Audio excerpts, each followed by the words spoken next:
Welcome to Teaching Artist Podcast, a show dedicated to discussions of teaching art to kids, making art, and how those things overlap and feed each other. I'm Rebecca Patzaguirre, your host, an artist and educator.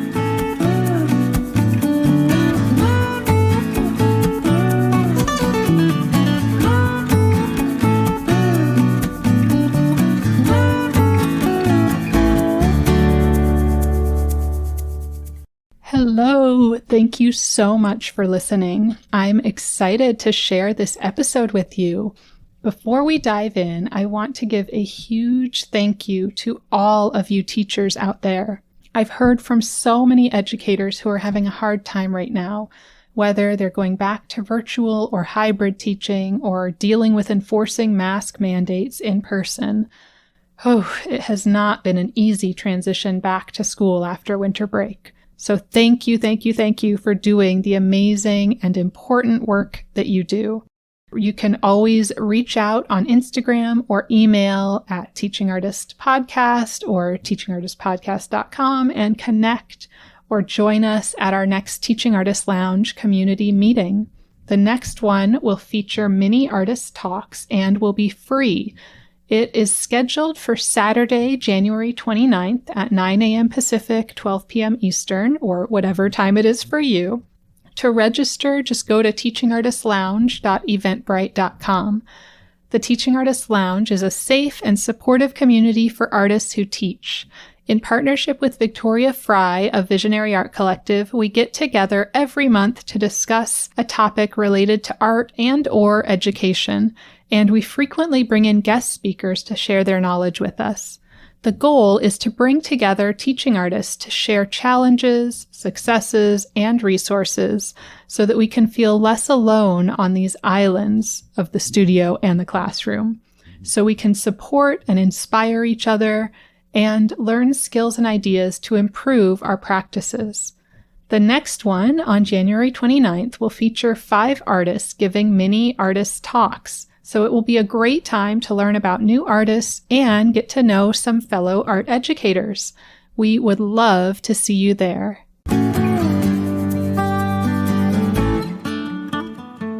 This week's episode is a bit different from many episodes in that my guest is not an art educator.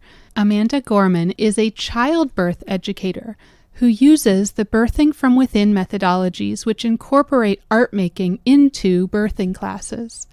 She talked about how art making is a wonderful way to prepare for the messy and unknown parts of giving birth, and shared her own experience of moving from being a quote-unquote not creative person to wholeheartedly believing in the power of art. She shared her process for building trust and working with students who don't have art experience, as well as the reasons art making is included in a birthing course. We also talked a bit about the racial inequities around childbirth, and Amanda shared some wonderful links, including an episode from her own podcast, Finding Your Village, in which Cachet Prescott shares her birth experience as a Black woman. Amanda Gorman is a wife, mother of 2, and host of Finding Your Village podcast, and a certified birthing from within childbirth educator. In addition to her family, Amanda is passionate about writing, speaking, addiction and trauma recovery, music, social justice, and birth work. Her podcast focuses on birth, postpartum, and parent mental health. She teaches online childbirth classes that not only inform parents about the physiological aspects of birth, but also train parents to build a toolkit to cope with pain, become confident facing the unknown, and find their parenting village. Let's hear from Amanda. So I am talking with Amanda Gorman, who is not that Amanda Gorman, Amanda Gorman of Finding Your Village, which is a little bit different. So she is a childbirth educator, a mom, and also a podcaster, a little bit different from our usual guest. But what I was excited about is that Amanda works with birth art in her childbirth education. So I will let you tell more. And I Yeah. like to just start with kind of your journey. If you could tell us how you got to where you are now. Sure, absolutely. Well, Yeah. hello, and thank you again for having me today. I'm so glad to be talking with you. And I am a mom of two. I live just outside Atlanta, Georgia. I have a almost 3-year-old and a 5-year-old. And my journey to becoming a teacher, instructor, mentor, I use all of those words in the childbirth realm in doing birth work really started when I had my kids and became really fascinated with birth in general and really fascinated with what that experience would be like for me. And then I found that my interest in birth grew after I gave birth. So it did not just stop with my own birth experience, but I find birth to be the most common miracle in the world. Even though it is quite common, it is still a miracle in my eyes every time. And so after I had my son, I started the Finding Your Village podcast, which the goal is to make the early days of parenting more connected. And so really I focus on birth, postpartum, and parent mental health. But a big emphasis on that is birth, especially because I decided to become a childbirth educator after doing the podcast for about a year or a little less than a year. And so I trained under this program called Birthing from Within. And the woman who started Birthing from Within and who wrote the book called Birthing from Within, her name is Pam England. And not only is she a birth educator, but she is also an artist. And so when she wrote Birthing from Within and she came up with really this program of preparing for birth, however a baby was going to be born, whether that was a home birth or a hospital birth with an epidural or a cesarean birth, she actually experienced, I think, all of those. And she basically, part of her methodology is processing your thoughts about birth, your limiting beliefs about whatever the world has taught you about birth through art. And so a big part of the Birthing from Within program and about her methodology is using what she calls birth art to really integrate what your thoughts are about birth. And then also she uses it as a tool and tactic to prepare for birth. And I would be happy to talk about that more, but just answering your first question, bringing it all together of how I got started and why art has anything to do with preparing to give birth. Right. Well, I love that. I feel like it almost makes me want to have another because I feel like that would have been so helpful for me. I Yeah. read all the books. I had sort of this beautiful idea of what it was going to be like. And then of course, throw that all out the window. It doesn't happen Yes. any way that you expect it to happen. Yes, exactly. Being able to process that through art, maybe both before and after, would have been so helpful. Yeah. But yes, I would love to hear more about Absolutely. And another thing is that Pam England, she started Birthing from Within, but then she actually sold it to a different group of owners who are also childbirth educators and doulas. And after she sold the Birthing from Within program, she started her second mission and project, and that is called Birth Story Medicine.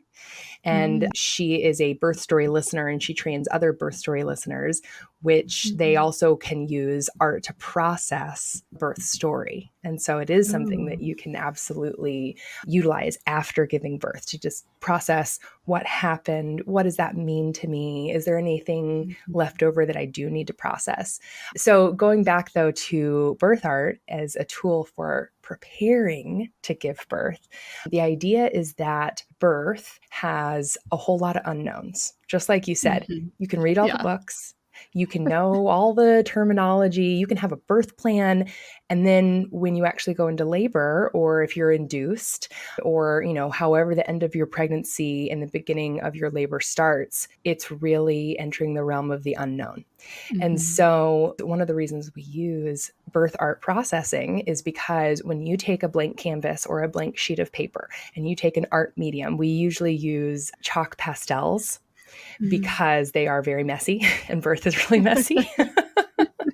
So that's usually the medium that we use to do this birth art processing. But really, when you have any medium, paint, markers, pens, colored pencils, crayons, anything, and you have a blank sheet of paper or a blank canvas, then you get to practice observing what you do when you don't know what to do. What are you going to put on the paper? What is going to appear before you? How are you going to tackle this project, this process? And so the other reason why this is a great processing technique for getting ready to give birth is because, and bringing the pastels into it, birth is messy, art can be messy. That process of creating, you kind of have to get dirty and get into it. But the other thing is that we think about really how our brains work. And so, most people are familiar with like left part of your brain, right part of your brain. The left part of your brain is more analytical and more logical. The right part of your brain is more creative, more intangible. And when you are creating art, the right side of your brain lights up a little bit more. The left side of your brain kind of can relax a little bit more. And then when you go into labor, the same thing happens. The left side of your brain kind of conserves calories and conserves energy and just kind of dials back its normal functioning. And the right side of your brain is actually more active.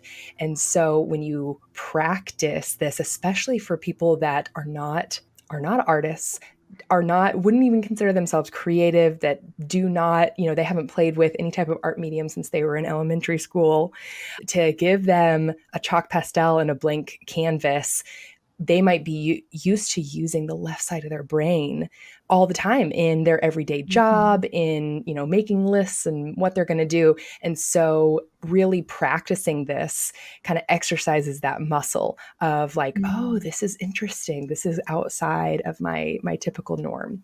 So those are a few of the reasons why we use birth art as a process and why we spend people's precious time in a birth class where they think they're just going to learn about breathing and, epidurals and like what crowning means exactly and what to expect. We spend their important time doing a birth art process so that they can practice observing what they do when they don't know what to do, going into the unknown, using the right side of their brain, and really getting messy and being okay with that. That's beautiful. I love all the sort of metaphors in there and just how, it's this messy process. There's so much unknown, even the idea of creation that, the most incredible thing I've created is my child. Exactly. I've made a lot of art, but yeah, she's, trumps it all. Yeah, absolutely. Yeah, beautiful. And a question came up as you were talking that I feel like I've talked about this idea with other art educators that, when we're teaching art in a classroom, that we are constantly asking kids to put something on a blank canvas, to like go into that unknown. And how do we do that? Like, how do you, and I guess that's the question for you, how do you build up kind of the trust there? And how do you approach that process with your students? Yeah, that's a great question. And that's something that honestly is really personal to my story. And when I actually kind of gave into that idea of doing birth art myself. So I took a birthing from within class when I was pregnant with my second child, with my son. And I read the birthing from within book before I actually took the class. And in the original birthing from within book, there's a whole chapter on birth art. And I considered myself not creative, not interested in doing art myself because I didn't think that I had a lot of abilities or talents or even interest. So I just skipped that whole chapter. I was just like, oh, I don't need this part of the book. That's lovely for people who are creative, who love art. That's just not me. And so I skipped the whole chapter. And then a couple weeks later, I went to the birthing from within class. And the way that my instructor who introduced me to this class, the way that she established trust with me and kind of led me to approaching that birth art process is she explained some more, kind of the practical information about birth and explained, some terms and what's going to happen with my body. And then we did this this exercise where basically you draw a labyrinth, and she takes us through the process of, okay, step 1, make an X, step 2, connect these dots, very simple instructions. And then she took us through this process of kind of unraveling our first birth story. And this was a class for second time or third time parents. And we could use like little symbols or even words if that was something we were more comfortable with. And she really just kind of built some scaffolding to get us to a place where we were comfortable putting our chalk pastel to paper and to come up with some type of image that represented a part of our birth story or even a word. And so I was comfortable with doing that birth art process of drawing that labyrinth and thinking about it and using it as a tool to process my first birth story. And then when I actually went through training to become a childbirth educator myself, we, as the educators in training, had to do a lot of birth art processes because you want to practice what you're going to instruct on, what you're going to teach about. And so I was able to practice that more myself. Those instructing instructors, the train the trainers, they did the exact same thing that my initial birth instructor did, which was building the scaffolding and really explaining the why behind the reason why we're taking time out of our training to do this. Mm-hmm. And so I was able to take both of those samples and bring that to my class. And that's exactly what I do with my clients. And so I say, we're going to talk about practical information, kind of like textbook birth stuff. We're going to talk about pain coping techniques because many parts of birth can be uncomfortable, even if you have an epidural, even if you have pain medication. There is physical pain, there is emotional pain, there is just uncomfortability in being in the unknown. So we're going to talk about that and practice it. And then we're going to do an embodied experience because birth is a whole body experience. And so that is where the birth art comes in. And so when I explain it like that and kind of build up that scaffolding for like it all is connected and it all fits together, usually people are like down with it and they understand the reason why they're going to take some time out of this class to actually do this. And I also will kind of give them permission to do this thing that maybe they haven't done since elementary school by saying, it's not about your talent, your ability, your skills. I don't even have to look at your finished product. The whole purpose is the actual process of creating, not about what you have created, but just the process of practicing and just being brave and courageous and putting something down on paper. Yeah, I think that especially, focusing on the process and letting them know, like, you don't have to share what you're making, that I feel like takes a lot of the pressure off. Yeah. And then also creates that, like, that it's about what you're doing right now with your body, with your hands and your brain. Mm-hmm. Yeah. Yeah, exactly. Beautiful. I loved hearing how you felt like you weren't an artist, you weren't a creative person, but you've come to really embrace this and see the importance of it. Oh, yeah. Do you feel like, has it pushed you to want to make art more just in your daily life, or want to, like make art with your kids, any of that sort of thing? Has this changed that or not? It really has changed it. And not just in the idea of making art like fine art, painting, sculpting, that idea when you hear the word art, but really it has impacted me in thinking of myself as a creative person. So I really didn't think I was creative. I thought I was very logical, very task oriented, love making lists, very type A. And that is true of me. And I have realized after going through this process, I have realized I am a creative person. And I brought that to my podcast. Like, that helped me to say, you know what? I have this idea of starting this podcast. Like, I don't know why the heck I think that I should do this, why it's a good idea. But it was that creative side in me that was like saying, hello, hi, I would like an outlet. I would like to come out and play. And even that idea of playing, like, it seemed like I equated making art because I am not an artist. Like, I don't think that I have an ability and a great talent in making beautiful art. And so to me, I equated art with playing and something that I did as a child. And so giving it a certain air of importance and saying, you know what, there is time and space for playing and being creative and letting my imagination just kind of have a moment in time. That was totally awakened in doing this birth art. And then it was even like further strengthened as I went through my teacher training, my educator training.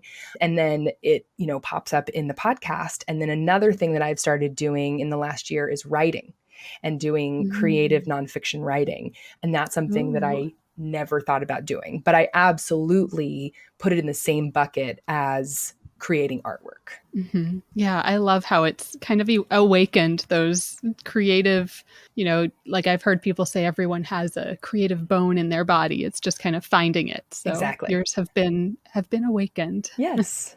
Yes, they absolutely have.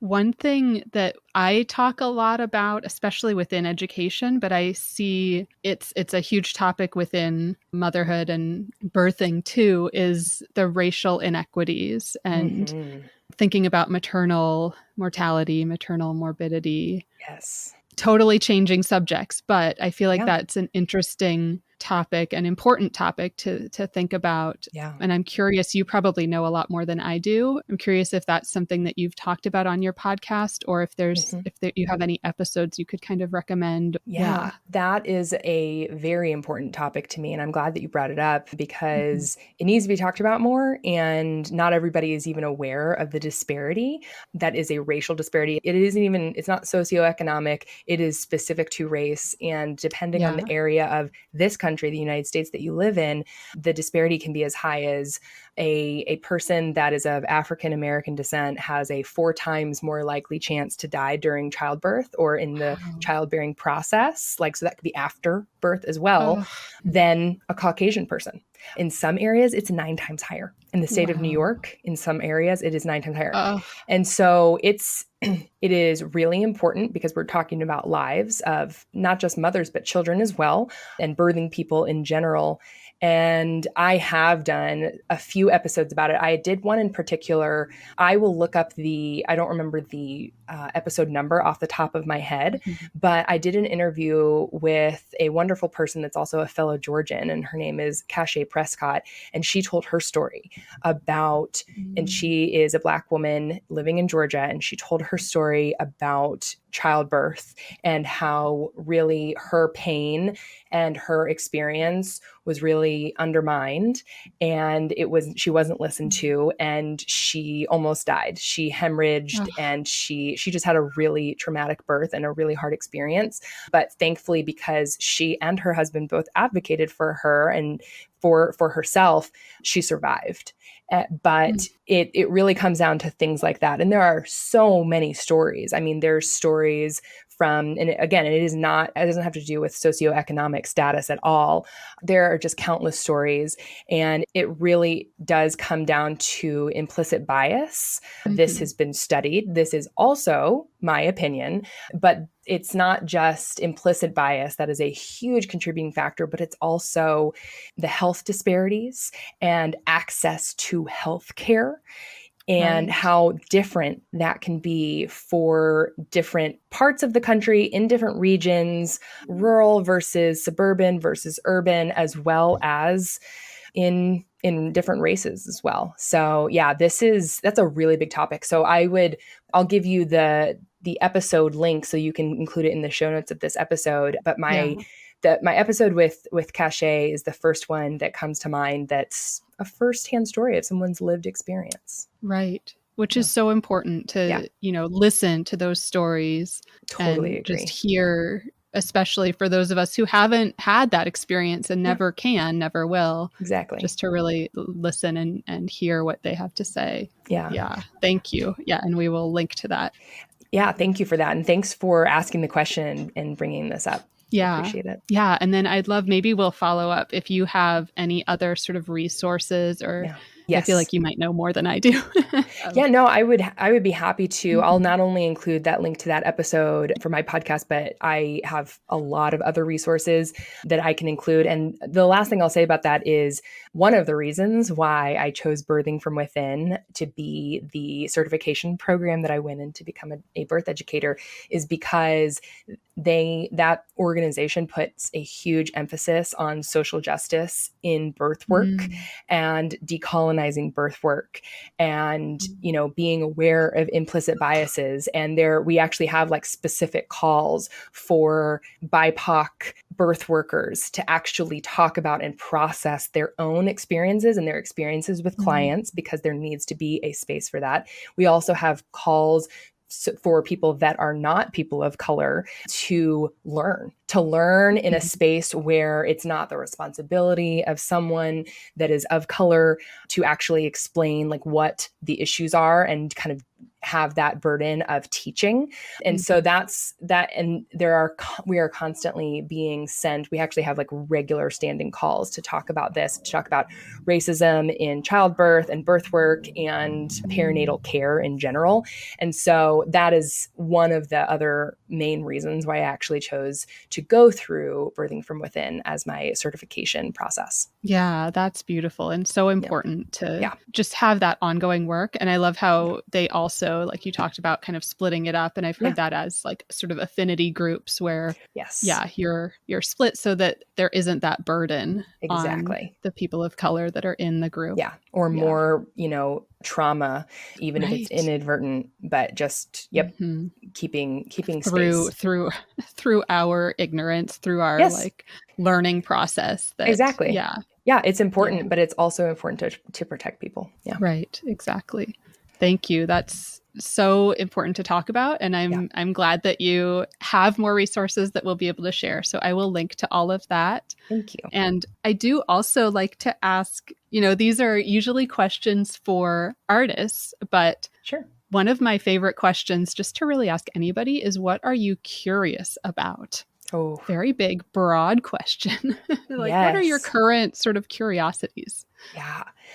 So that's like a new thing for me, just being okay, being curious. Like it kind of came about with the advent of me like tapping into my creativity. I think they go hand in hand. So I love that question. The things that I am curious about are also the things that I'm passionate about. And so I call them my spheres of interest. And I'm looking up because I actually created some artwork that goes along with its graphic design artwork, but still that kind of gives my spheres of interest. So what I am curious about and interested in is writing about the process of it, about creativity, about recovery. So recovery from trauma, from addictions as well, specifically I'm also curious about birth work.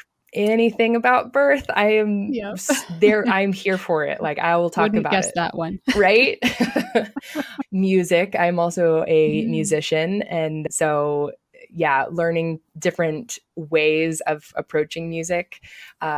Definitely curious about that. And then social justice and racial reconciliation specifically within the church is something that I'm very curious about right now and have been doing a lot of work in and research in. So for me, those are the big ones, in addition to being curious about my kids right now and my family and how we have gotten through this very difficult last year and a half in the pandemic, and my daughter being in kindergarten and like being curious about how I am handling that and processing my own emotions that are surprising to come up about that. Yeah. So that's a great question. It's a long answer. Sorry about that, but that's what I'm really curious about right now. No, I love it. Yeah. I feel like I would have a really long list of things too.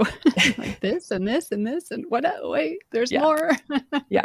Yeah. How has this, totally off topic, but how has this experience with having your daughter start kindergarten been? This is just this fall, right? Yes. Yeah. Like 2 months ago, we started literally on August 2nd in Georgia. We start really early, which was just interesting to me. Yeah. But it has been good and bad. I wouldn't even say like bittersweet because that doesn't quite explain it, but it's been good and challenging. I'll say it that way. It's really been a good, positive, happy experience to see her get out of the car by herself and put on her little backpack and march into school on her own. Like, that's been precious.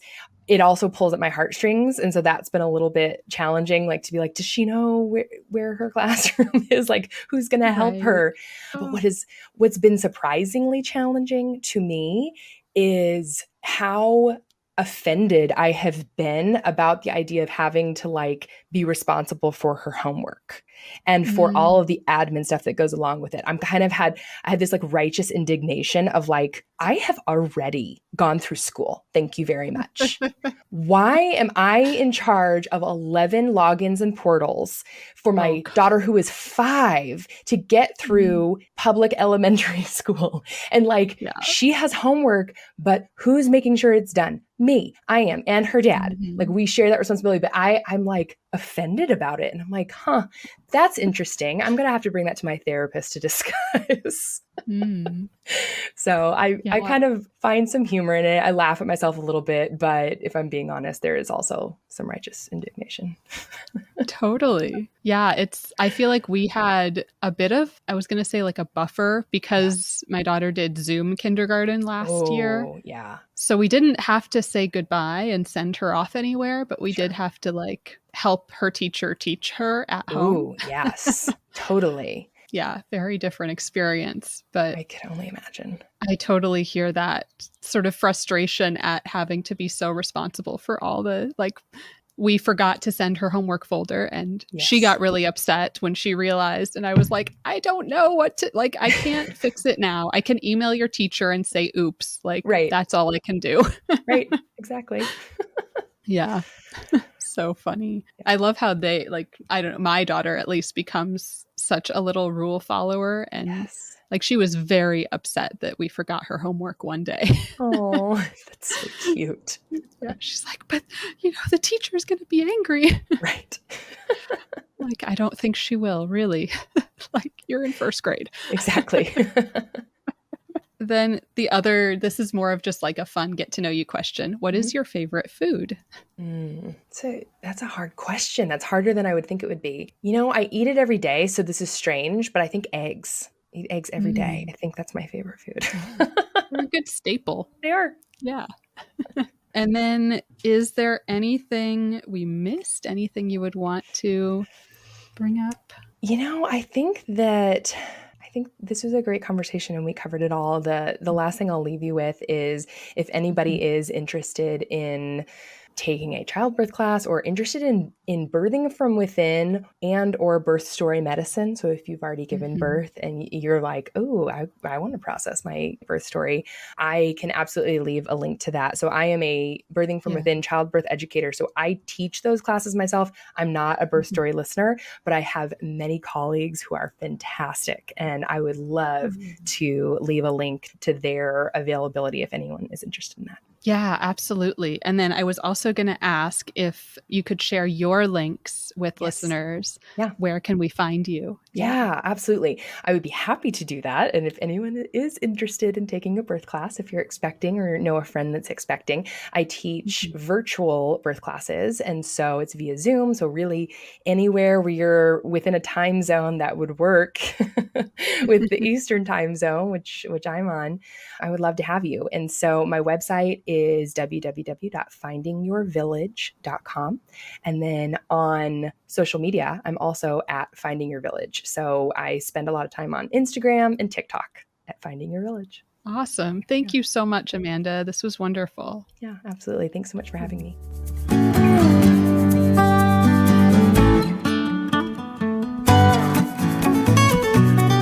Thank you so much for listening.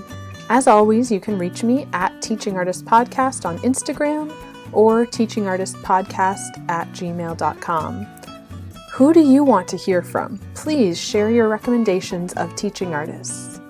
And if you loved this episode, please subscribe, leave a review wherever you listen to podcasts, and follow me. It really makes a big difference. Thank you.